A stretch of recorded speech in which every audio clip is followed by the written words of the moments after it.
দর্শক স্বাগত জানাচ্ছি কোরাইশ নিউজে। কোরাইশ নিউজ সাধারণ মানুষের দুর্ভোগ নিরসনে এবং দেশের স্বার্থে কাজ করতে অঙ্গীকারবদ্ধ। আমি দাঁড়িয়ে আছি তেজগাঁও ট্রাক স্টেশনে। আপনারা জানেন যে 8টা 5 মিনিটে এই অগ্নিকাণ্ডের সূত্রপাত ঘটে আজকে, এবং 8টা 10 মিনিটে ফায়ার সার্ভিস যখন এখানে উপস্থিত হন এবং তারা দ্রুত গতিতে 8টা 30 মিনিটে আগুন নিভাতে তারা সক্ষম হয়। এখানকার আগুন লাগার পেছনে একটি গ্যারেজের থেকে এই আগুনের সূত্রপাত ঘটেছে এমনটাই ফায়ার সার্ভিস জানিয়েছেন। আমরা এর চারপাশটা সর্বশেষ যেই এখনকার আহ, অবস্থা সেটা আপনাদেরকে দেখাচ্ছি।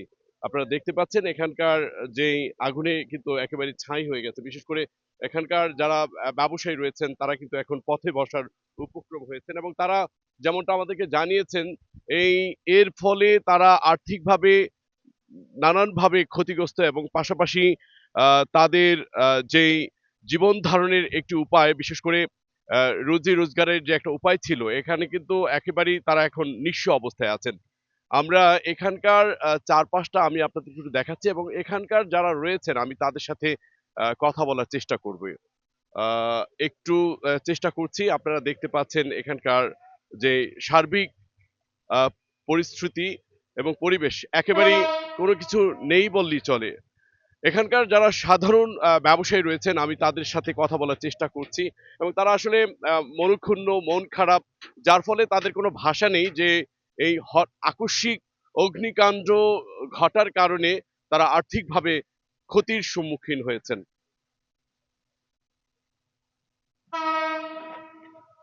দর্শক এখানকার যারা রয়েছেন আমি তাদের সাথে একটু কথা বলার চেষ্টা করছি। দর্শক, যেমনটা বলছিলাম যে 8টা 5-এর দিকে এই তেজগাঁয়ের ট্রাক স্টেশনের এই অগ্নিকাণ্ডের ঘটনাটি ঘটে, এবং এখানকার যারা রয়েছেন আমি তাদের সাথে একটু কথা বলার চেষ্টা করব। এখানকার যে অগ্নিকাণ্ড যে ঘটনাটি ঘটেছে, এটা ফায়ার সার্ভিস কয়টা বাজে এখানে উপস্থিত হয়েছিল? 1 ঘন্টা পরে, আগুন লাগার পরে 1 ঘন্টা পরে আসছে আর কি। ফায়ার সার্ভিস যেমনটা বলছেন গণমাধ্যমে, প্রায় তারা 8টা 10-এর মধ্যেই উপস্থিত হয়েছেন। আর পৌনে 7টায় আগুন লাগছে, 1 ঘন্টা পরে আসছে। এই এখানকার কয়টি দোকান আর কি কি আর্থিকভাবে ক্ষতি হয়েছে একটু বলতে পারবেন? ক্ষতি তো হয়েছে, অনেক ক্ষয়ক্ষতি হচ্ছে, 5টা দোকান বেড়ে সবকিছু ক্ষতি হয়েছে অনেক। দর্শক, যেমনটা বললেন একজন ব্যবসায়ী, এখানকার আসলে যে পার্টসের যে দোকানগুলো ছিল প্রত্যেকটি দোকানই আসলে পুড়ে ছাই হয়ে গেছে, এবং এখানকার একটু সর্বশেষ পরিস্থিতি আপনাদেরকে দেখাচ্ছি। এখানকার সাধারণ ব্যবসায়ীরা আসলে একেবারেই মন খারাপ অবস্থায় আছেন, যে তাদের সাথে যে একটু কথা বলবো এমন পরিবেশ পরিস্থিতি নেই, এবং এনভায়রনমেন্টের যেই চারপাশে আমরা দেখতে পাচ্ছি সকল ব্যবসায়ীরা তারা গণমাধ্যমের কাছে তারা যে কথা বলবে সেই ভাষা তারা হারিয়ে ফেলেছেন।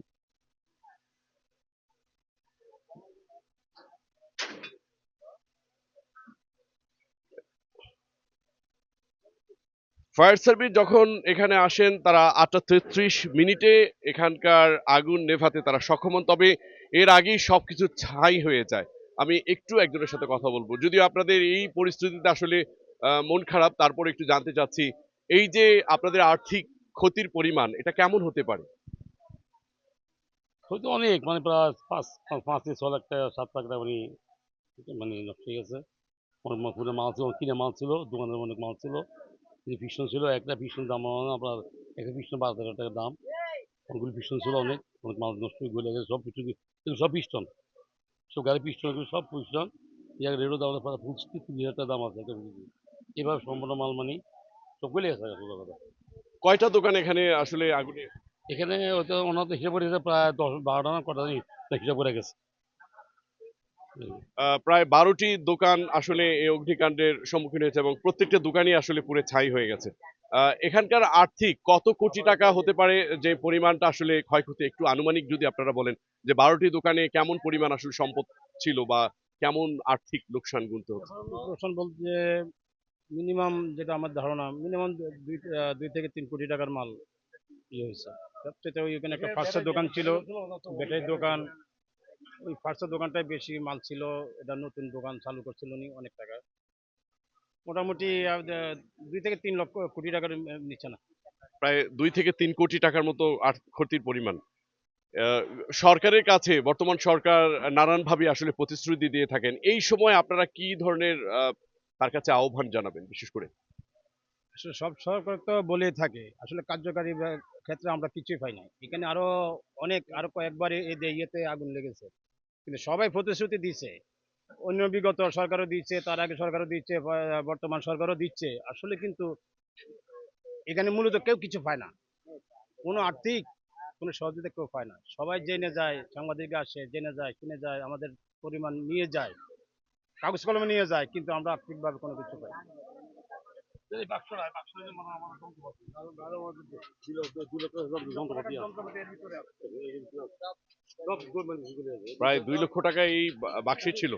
হ্যাঁ ওটা বলছি যা আছে প্রায় 2 লক্ষ মাল ছিল। এই যে এই পিস্টনগুলি না হলেও মানে প্রায় 1 লক্ষ টাকার মতো মাল আছে। এবার প্রায় 5-7 লাখ টাকা 7-8 লাখ টাকার মাল মানে দর্শক যেমনটা বললেন, প্রায় 2 থেকে 3 কোটি টাকার আর্থিক ক্ষতির সম্মুখীন হয়েছেন ব্যবসায়ীরা।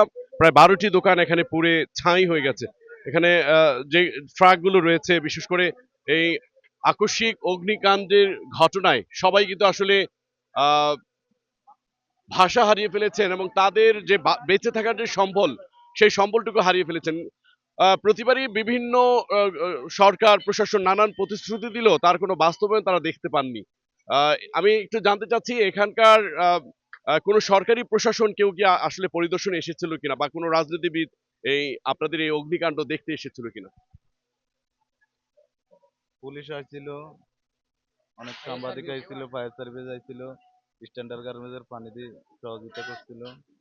এতটুকু। ফায়ার সার্ভিস বলছেন গণমাধ্যমের কাছে, যেমনটা আমরা জানতে পেরেছি যে কোনো একটি গ্যারেজ থেকে আগুনের সূত্রপাত ঘটেছে। আপনারা কি মনে করছেন? গ্যারেজের থেকে লাগে নাই মনে হয়, এটা কইতে পারি না আমরা, কি কেউ ছিলাম না আমরা। হ্যাঁ ওটি আমরা জানি না সঠিক, কইতে লাগবে নির্ধারিত ভাবে জানি না। এখানকার আসলে অনেকেই পরিদর্শনে এসেছেন, যেমনটা বললেন। আমরা একটু এখানকার চারপাশটা একটু দেখাচ্ছি আপনাদেরকে।